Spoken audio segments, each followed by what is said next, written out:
बिस्मिल्लाहिर्रहमानिर्रहीम अस्सलाम वालेकुम। Welcome to our channel Ittehad college of pharmacy and health sciences Rahim Khan. आज की इस वीडियो में हम विटामिन के चैप्टर में से टॉपिक विटामिन बी3 को डिस्कस करेंगे और ये विटामिन बी3 पे फर्स्ट लेक्चर है और इंशाल्लाह इसी लेक्चर में विटामिन बी3 कंप्लीट भी हो जाएगा। इस लेक्चर में हमारे जो सब सब टॉपिक्स होंगे वो विटामिन बी3 के लिए introduction, synonym, sources, function, deficiency, वही जो हम इससे पहले करते आए हैं वो। तो सबसे पहले विटामिन बी3 नियासिन कहलाता है। नियासिन वाटर सॉल्युबल है। ऑब्वियसली वाटर सॉल्युबल हमने बहुत दफ़ा डिस्कस किए कि विटामिन सी और बी कॉम्प्लेक्स सारे वाटर सॉल्युबल विटामिन हैं। थर्मोस्टेबल विटामिन है, टेम्परेचर पे ये स्टेबल रहता है और अगर इसकी डेफिशिएंसी हो जाए तो जो डिज़ीज़ या जो कंडीशन होगी वो कहलाती है प्लेगरा। अब प्लेगरा क्या है, इसके क्या साइन एंड सिम्टम्स होते हैं, ये हम आगे देखते हैं। ये स्ट्रक्चर है, इसको आप स्किप कर सकते हो। सिनोनिम अगर हम देखें तो जैसा कि इससे पहले प्रीवियस स्लाइड में देखा हमने कि विटामिन बी3 को हम नियासिन कहेंगे। तो सिनोनिम है इसके निकोटीनिक एसिड है। अकॉर्डिंग टू इसकी स्ट्रक्चर इसका ये नाम है निकोटीनिक एसिड। आप सबको अब तक अच्छे से पता है कि कार्बोक्सिलिक एसिड जिस भी स्ट्रक्चर में आए, अगर हम उसके केमिकल नेम की तरफ जाएं तो उसके एंड में एक एसिड आता है। सेम इसी तरह से जैसे आपको पता ही है तो आप इसी स्ट्रक्चर में भी देख सकते हैं कि यहाँ पे कार्बोक्सिलिक एसिड ग्रुप लगा हुआ है, कार्बोक्सिलिक ग्रुप लगा हुआ है, ये कहलाता है निकोटीनिक एसिड। इसके अलावा ये नियासिनामाइड कहलाता है। नियासिनामाइड ही का दूसरा नाम निकोटीनामाइड है, यानी हम नियासिनामाइड को ही निकोटीनामाइड भी कह सकते हैं। थर्ड जो सिनोनिम है इसका वो है प्लेगरा प्रिवेंटिंग फैक्टर, यानी कि ऐसी चीज़ जो कि प्लेगरा को रोके, प्लेगरा को प्रिवेंट करे। तो जैसे कि हमने प्रीवियस स्लाइड में देखा, प्रीवियस स्लाइड में हमने ये पॉइंट इतना सा पढ़ा। बेशक मैं जानती हूँ आपको इस बारे में भी फुल डिटेल मैंने नहीं बताई है, लेकिन वो हम आगे चल के पढ़ेंगे। लेकिन ये इस बात को आप यहाँ से समझ सकते हैं कि अगर तो विटामिन बी3 की डेफिशिएंसी हो जाए तो जो डिज़ीज़ होगी वो प्लेगरा कहलाएगी। इसी वजह से उसी रिलेशन के अकॉर्डिंग इसका एक सिनोनिम है, इसका एक और नाम है जो कि प्लेगरा प्रिवेंटिंग फैक्टर कहलाता है, यानी कि ऐसा विटामिन जो कि प्लेगरा को प्रिवेंट कर सके।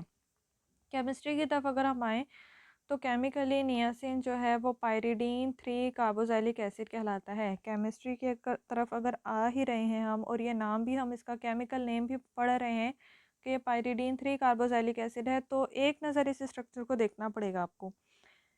पायरिडीन ये 6 मेंबर जो साइक्लिक रिंग है जिसमें एक नाइट्रोजन है। नाइट्रोजन का आप सबको पता है अब अच्छे से, अब तो आप सीनियर हो चुके हैं, आप सब ये बहुत अच्छे से जानते हैं कि नाइट्रोजन के 3 बॉन्ड बनेंगे।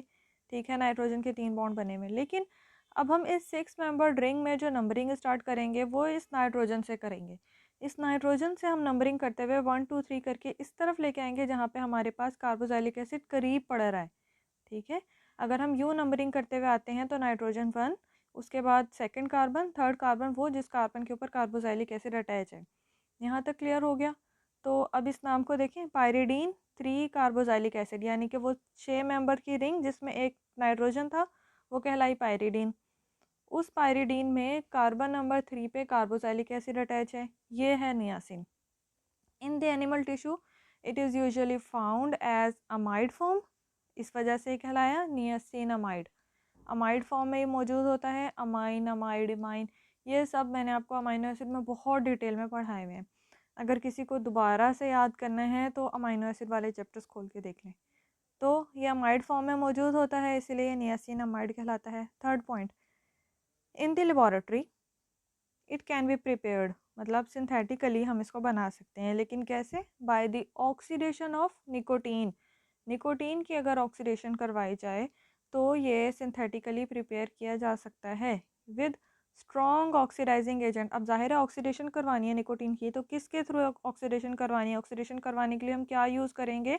तो हम परमैंगनेट या फिर फ्यूमिंग नाइट्रिक एसिड यूज़ करेंगे, तो निकोटीन की ऑक्सीडेशन होगी। यानी कि अगर दूसरे लफ्ज़ों में ऐसे कहूँ कि निकोटीन को परमैंगनेट के साथ ट्रीट करवाने पे या निकोटीन को नाइट्रिक एसिड के साथ ट्रीट करवाने पे नियासिनामाइड जो है उसकी प्रिपरेशन की जा सकती है, सिंथेटिकली उसको बनवाया जा सकता है। सोर्सेज की तरफ आते हैं, कहाँ कहाँ से हासिल किया जाएगा? This vitamin is widely distributed both in animal and plant. Animal में liver, kidney, meat, fish, egg, milk. Plant में ड्राइड यीस्ट, ड्राइड लेज्यूम्स, फलियों वाली सब्जियां, whole wheat, peanuts, tomato, leafy vegetables, इन सब में इसको इन सब से इसको हासिल किया जा सकता है, इसके सोर्सेज हैं।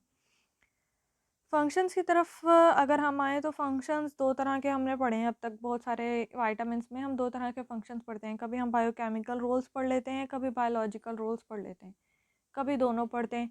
इस वक्त जो हम बात करने लगे हैं वो हम बायोकेमिकल रोल की बात कर रहे हैं। अच्छा, अब बायोकेमिकल और बायोलॉजिकल रोल में क्या फ़र्क है?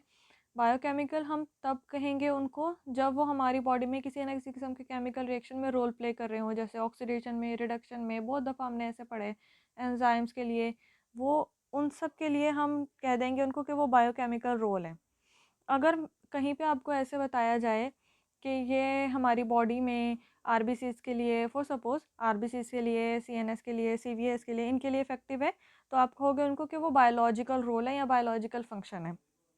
खैर, विटामिन बी3 का बायोकेमिकल रोल है सबसे पहला, इट एक्ट एज कोएंजाइम। ये कोएंजाइम के तौर पे एक्ट करता है। जाहिर है कोएंजाइम है, एंजाइम का चैप्टर भी आप पढ़ चुके हो। कोएंजाइम है तो एंजाइम के साथ मिलकर काम करेगा, तो कोई ना कोई रिएक्शन कैरी आउट करवाएगा।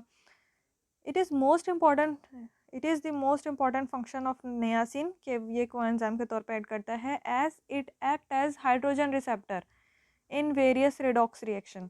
ये हाइड्रोजन रिसेप्टर के तौर पे ऐड करता है various redox reaction. Redox reaction मतलब रिडक्शन और ऑक्सीडेशन रिएक्शन में रोल प्ले करता है in the form of NAD and NADP, the worked in association with dehydrogenases. अब आप जानते हैं कि ये क्योंकि खुद कोएंजाइम है, मतलब ये कि एंजाइम के साथ मिलके काम करेगा।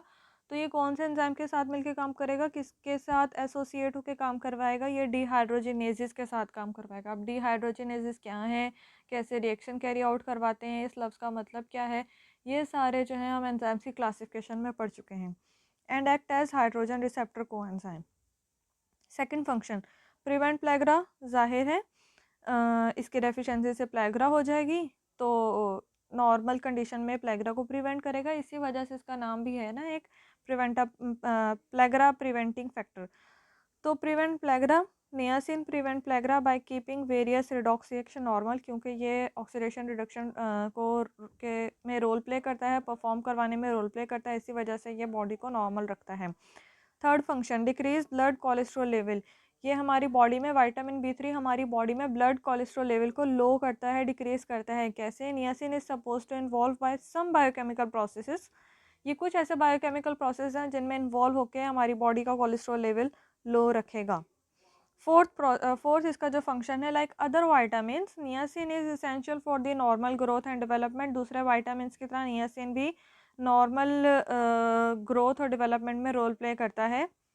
और इसके अलावा फिफ्थ पॉइंट है, एक्ट एज CNS स्टिमुलेटर। ये CNS के ऊपर स्टिमुलेटरी इफेक्ट शो करता है। जैसे कि अगर मैं एक दफ़ा दोबारा आपको बताऊं, हमने बात की कि निकोटीन से इसको हम सिंथेटिकली बना सकते हैं, तो इसी वजह से ये CNS स्टिमुलेटर भी है, क्योंकि इसके स्ट्रक्चर में इफेक्ट जो होता है वो निकोटीन के तौर पे ही एक्ट कर सकता है। वेजोडाइलेटर है, niacin is good vasodilator. Vaso blood vessels के लिए, डायलेटर जो ब्लड वेसल्स को डायलेट कर दे, जो ब्लड वेसल्स को फैला दे, तो नियासिन गुड वेजोडाइलेटर है। और इसके अलावा ये क्या करता है, प्रोड्यूस करता है flushing which is accompanied by burning and itching sensation. तो बेसिकली ये वेजोडाइलेटर है, ब्लड वेसल्स को डायलेट करता है। अच्छा, यहाँ पे दो टर्म है, एक सेकेंड, यहाँ पे दो टर्म है कि इट प्रोड्यूस फ्लशिंग, ये फ्लशिंग प्रोड्यूस करता है जिसकी वजह से बर्निंग और इचिंग सेंसेशन होती है। तो नियासिन जो है ये इस तरह से वेजोडाइलेटर है, ये ब्लड वेसल्स को डायलेट करता है। जब ब्लड वेसल्स डायलेट होती है ना, तो जब ब्लड वेसल्स फैलती हैं तो क्या होता है, ज़्यादा ब्लड जो है वो फ्लो करता है। जब ज़्यादा ब्लड फ्लो करेगा तो ये टर्म कहलाता है फ्लशिंग। फ्लशिंग में क्या होता है कि स्किन की तरफ ब्लड वेसल्स का ज़्यादा फ्लो होता है, ब्लड का ज़्यादा फ्लो होता है, तो स्किन के ऊपर रेडनेस, इचिंग या बर्निंग सेंसेशन जो है वो फील होती है। गरम गरम स्किन हो जाए या जलने जैसी स्किन हो जाए, तो जैसे कि अक्सर धूप में जाने के बाद या सन एक्सपोजर के बाद फील होता है, वैसे। तो वेजोडाइलेशन की वजह से क्या होता है, ब्लड का जो फ्लो होता है, ब्लड वेसल्स डायलेट होने की वजह से, फैलने की वजह से ब्लड का जो फ्लो है वो ज़्यादा हो जाता है स्किन की तरफ। और जब स्किन की तरफ ज़्यादा ब्लड का फ्लो हो जाएगा तो ऐसी कंडीशन में फ्लशिंग होगी और उसकी ही वजह से बर्निंग और इचिंग सेंसेशन होती है। अब इससे पहले जब मैंने फंक्शन स्टार्ट करने से पहले आपको बताया था कि बायोकेमिकल रोल हम करने लगे हैं, उस वक्त हमने जितने किए वो बायोकेमिकल रोल थे। अभी ये जो हम बात करेंगे ये सारे बायोलॉजिकल रोल हैं, जैसे कि niacin vitamin B3 works with other vitamin B to help release energy from carbohydrate. इसकी वजह से नियासिन का जो मेन इफेक्ट होता है बॉडी में वो होता है, ये आपको यहाँ नीचे 3 फंक्शन इसके मेन नज़र आ रहे हैं। हेल्दी नर्व, जैसे कि हमने पढ़ा इससे पहले, healthy nerve, healthy skin, healthy digestive system. Healthy nerve, healthy skin, healthy digestive system, ये 3 मेन फंक्शन है नियासिन के। ठीक है, यहाँ तक यह बात अगर एक दफ़ा अपने माइंड में क्लियर कर लें, हेल्दी नर्व, हेल्दी स्किन और हेल्दी डाइजेस्टिव सिस्टम। अब आते हैं प्लेगरा की तरफ। प्लेगरा जो है, अगर विटामिन B3 की डेफिशिएंसी हो जाए तो एक कंडीशन हो जाएगी प्लेगरा। हमने बहुत दफ़ा बोला अब तक प्लेगरा प्लेगरा। तो प्लेगरा में 3 प्रोमिनेंट फीचर्स हैं उसके, ये आपके सामने लिखा हुआ है। डर्मेटाइटिस, आप सबको पता है ना अब तक डर्मेटाइटिस क्या है, स्किन में इचिंग हो जाना, बर्निंग हो जाना, इन्फ्लेमेशन होना, ये सब डर्मेटाइटिस में आते हैं। डायरिया, डिमेंशिया, डिमेंशिया कहते हैं मेमोरी लॉस को। इस वजह से ये 3D की वजह से प्लेगरा को 3D भी कहा जाता है। यहाँ तक अपने माइंड में क्लियर कर लें। अब ये क्या हुआ, विटामिन B3 का नॉर्मल फंक्शन था हेल्दी नर्व, विटामिन B3 की कमी हो गई, हेल्दी नर्व्स, जो नर्व्स हेल्दी थी वो हेल्दी नहीं रही तो डिमेंशिया हो गया। डिमेंशिया क्या है, मेमोरी लॉस। विटामिन B3 का नॉर्मल फंक्शन है हेल्दी स्किन, विटामिन B3 की कमी हो गई, हेल्दी स्किन नहीं रही, डर्मेटाइटिस हो गई। विटामिन B3 का नॉर्मल फंक्शन क्या है, healthy digestive system. Vitamin B3 की कमी हो गई, हेल्दी डाइजेस्टिव सिस्टम नहीं रहा, क्या हो गया, डायरिया। तो ये तीनों मेन फंक्शन है, और विटामिन B3 की डेफिशिएंसी से 3 कंडीशन हो जाएंगी, डर्मेटाइटिस, डायरिया, डिमेंशिया, जिसकी वजह से प्लेगरा हो जाएगा। प्लेगरा कहलाया 3D, क्यों, ये तीनों उसके साइन एंड सिम्टम्स में आते हैं। 4th D भी आता है, अगर ये कंडीशन स्फीयर हो जाए तो डेथ भी हो सकती है। तो 4th D जो है इसका, वो डेथ के लिए है प्लेगरा में।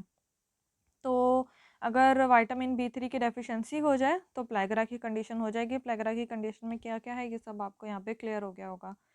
नेक्स्ट लेक्चर में इंशाल्लाह next vitamin B complex discuss करेंगे। तब तक स्टे ब्लेस्ड, अल्लाह हाफिज़।